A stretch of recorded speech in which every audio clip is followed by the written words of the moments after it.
Hello, dear students. Welcome to my channel's Power Maths classes.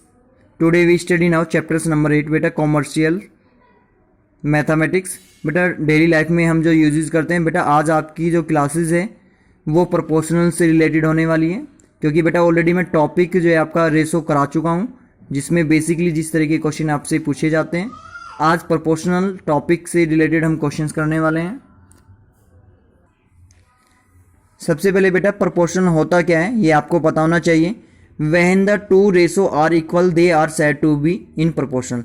बेटा यदि दो quantity में किसी दो क्वांटिटी का रेशो अदर वाली दो क्वांटिटी की रेशो के बेटा इक्वल होता है तो हम उसे क्या कहते हैं बेटा प्रोपोर्शनल कहते हैं। जैसे कि फॉर एग्जांपल मेरे पास 4 नंबर्स हैं ABCD और मैं आपसे ये कह रहा हूँ कि A रेशो B जो है C रेशो D के ये इक्वल है, तो this is symbol is proportional. तो ये जो प्रोपोर्शनल साइन होता है इसका मीन्स क्या होता है बेटा इक्वल, जिसमें हम कैसे करते हैं कि एक्सट्रीम एंड इनकी जो मीन प्रोडक्ट है यदि वो आपस में इक्वल हो जाती है, क्योंकि हम स्टार्टिंग की ABCD जो टर्म है बेटा इसे हम फर्स्ट टर्म कहते हैं, इसे सेकंड टर्म कहते हैं, इसे थर्ड टर्म कहते हैं, इसे फोर्थ टर्म कहते हैं, उनकी मल्टीप्लाई करते हैं और मल्टीप्लाई करने पे यदि उनकी प्रोडक्ट ऑफ एक्सट्रीम वालों की प्रोडक्ट ऑफ मीन वालों के क्या है इक्वल है, दैट इज एक्सट्रीम। और ये आपका मीन क्या है एक्सट्रीम तो हो गई बेटा A और D, तो A की D में मल्टीप्लाई कर दीजिए और B की मीन क्या होगी B की C में मल्टीप्लाई कर दीजिए, तो A इंटू डी बराबर B इंटू सी के यदि इक्वल होता है तो बेटा ये सारी नंबर आपस में क्या होंगी एक दूसरे के प्रोपोर्शनल होती है, that is A ratio B जो है C रेशो D के क्या होगा प्रोपोर्शनल होगा। अब बेटा इसी टाइप में आपसे क्वेश्चन पूछा जाता है। लेट मान लीजिए मैं आपके सामने रिप्रेजेंटेड कर रहा हूँ बेटा एग्जाम्पल नंबर 1 कि so that the number of 4, 3, 40 and 30 are in proportion. आपने ये बताना है कि क्या ये नंबर प्रोपोर्शनल है या नहीं है। तो सबसे पहले मेरे पास ये फर्स्ट नंबर है, सेकंड नंबर है, थर्ड नंबर है, फोर्थ नंबर है बेटा। यदि मैं इनके मीन की नंबर की मल्टीप्लाई करूं और फर्स्ट एंड लास्ट वाली फोर्थ वाली नंबर की टर्म की मल्टीप्लाई करूं तो मीन की प्रोडक्ट कितनी आ जाएगी बेटा, क्योंकि मैं इसे कैसे लिखूंगा बेटा 4 रेशो 3 प्रोपोर्शनल 40 रेशो 30। तो ये क्या है बेटा इसके मीन में इंक्लूड हो रहे हैं और ये इसके किस में इंक्लूड हो रहे हैं इसके एक्सट्रीम में इंक्लूड हो रहे हैं।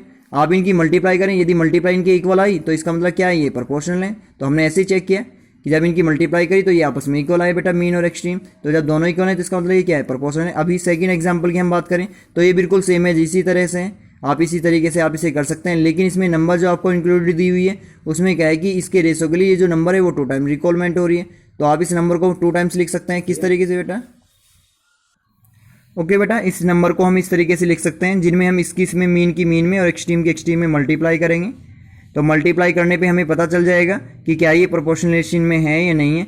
जब हमने इसे चेक किया this is resultant is right, क्योंकि इसका नंबर का मीन और प्रोडक्ट बराबर इन दोनों नंबर और प्रोडक्ट के क्या बेटा इक्वल है। तो इस तरीके से हम क्वेश्चन में सॉल्व करते हैं। कभी कभी हमें क्वेश्चन में यहाँ कोई टर्म्स मिसिंग करके दे देता है और उसकी वैल्यू भी आपसे पूछ सकता है।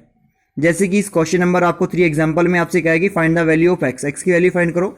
तरीका बेटा वही है, ये मीन है और ये आपके एक्सट्रीम है, मीन और एक्सट्रीम की मल्टीप्लाई करेंगे तो ये 3 की एक्स में मल्टीप्लाई बराबर 15 इंटू 7 के बराबर हो जाएगी, क्योंकि बेटा रूल क्या है प्रोडक्ट ऑफ एक्सट्रीम बराबर प्रोडक्ट ऑफ मीन के बराबर होता है। तो 3 इंटू एक्स बराबर 15 इंटू 7 इसके अपोन में चला जाएगा, 3 से 15 को डिवाइडेड करेंगे तो 3 5 जा 15 और 5 इंटू 7 दैट इज 35। तो क्या आ जाएगा बेटा 35। ऐसे ही हमसे कभी कभी पूछता है फोर्थ प्रोपोर्शनल वैल्यू बताइए। अब फोर्थ वाली प्रोपोर्शनल वैल्यू को लेट मान लीजिए आपने एक्स कह दिया, तो आप इसे कैसे लिख सकते हैं 12 ratio 12 10 ratio 12 proportional 15 ratio x, क्योंकि ये 3 नंबर दी थी और फोर्थ वाली नंबर को आपने क्या कह दिया एक्स, और चारों नंबर को आपको लिखने का तरीका वी कैन रिटर्न है सिखाया हुआ है कि आप A ratio B proportional C ratio D की फॉर्म में लिख लेते हैं। अब आप इनकी मीन और एक्सट्रीम की प्रोडक्ट को बराबर इक्वल रखते हैं। इक्वल रखने के बाद एक्स की वैल्यू कितनी आ जाएगी आपकी, देखो ये तो दोनों आपकी इन मल्टीप्लाई में आ जाएंगे और ये आपके एक्सट्रीम वाली में मल्टीप्लाई में आ जाएंगे। तो 10 इंटू 15 अपॉन 10, तो आपने इसे सिंप्लीफाई किया, पहले 5 से डिवाइडेड कर दिया, 5 टू 10 5 3 15 और 2 से 12 को डिवाइड किया 6 और 6 3 कितना होता है 18, तो 18 इसका आंसर आ जाएगा, तो इसके लिए थर्ड आ जाएगा। ऐसे ही आपसे थर्ड प्रोपोर्शनल भी पूछ सकता है। तो बेटा थर्ड प्रोपोर्शनल यदि कहा है तो सेम एज मैंने अभी आपको बताया था कि थर्ड प्रोपोर्शनल का ये रूल होता है कि बी स्क्वायर बराबर किसके होता है AC के। बी की वैल्यू को आप 2 टाइम लिख लेते हैं, सो हमने ऐसे लिख दिया। तो 15 इंटू 15 बी आपका 2 टाइम है क्योंकि 15 नंबर है आपकी पास, और 5 इंटू एक्स, तो 15 इंटू 15 में अपॉन 5 से डिवाइडेड कर दिया, तो 5 से डिवाइडेड करेंगे तो ये इसके थर्ड मीन प्रोपोर्शनल निकालने का तरीका है। ये फॉर्मूला होता है बी स्क्वायर बराबर AC, जिससे हम इसका थर्ड प्रोपोर्शनल निकाल लेते हैं। और यदि किसी नंबर का हमें सिंपल मीन निकालना हो, ओनली मीन फाइंड करना हो, तो हम इन दोनों की प्रोडक्ट कर देते हैं और मिडिल वाले को नेक्स्ट मीन को एक्स मान लेते हैं। ये 2 नंबर हैं तो उसका ये रूल होता है कि एक्स यदि हमें निकालनी है तो under root A into b, हमें जो 2 नंबर दिए हैं उनकी मल्टीप्लाई का रूट आप यदि निकाल दोगे तो उसका मीन फाइंड आउट हो जाएगा। सेम एज हमने ऐसे ही किया, 4 इंटू 16 के लिए रूट निकाल दे एक्स स्क्वायर के बराबर में, तो ये कितना आ गया 8, तो इसका मीन आ गया आपका 8। तो हमें ये सारी चीज़ें पता होनी चाहिए कि थर्ड प्रोपोर्शनल कैसे फाइंड करते हैं, फोर्थ प्रोपोर्शनल कैसे फाइंड करते हैं, प्रोपोर्शनल कैसे फाइंड आउट किया जाता है। ओके बेटा, यही आज का टॉपिक है आपका।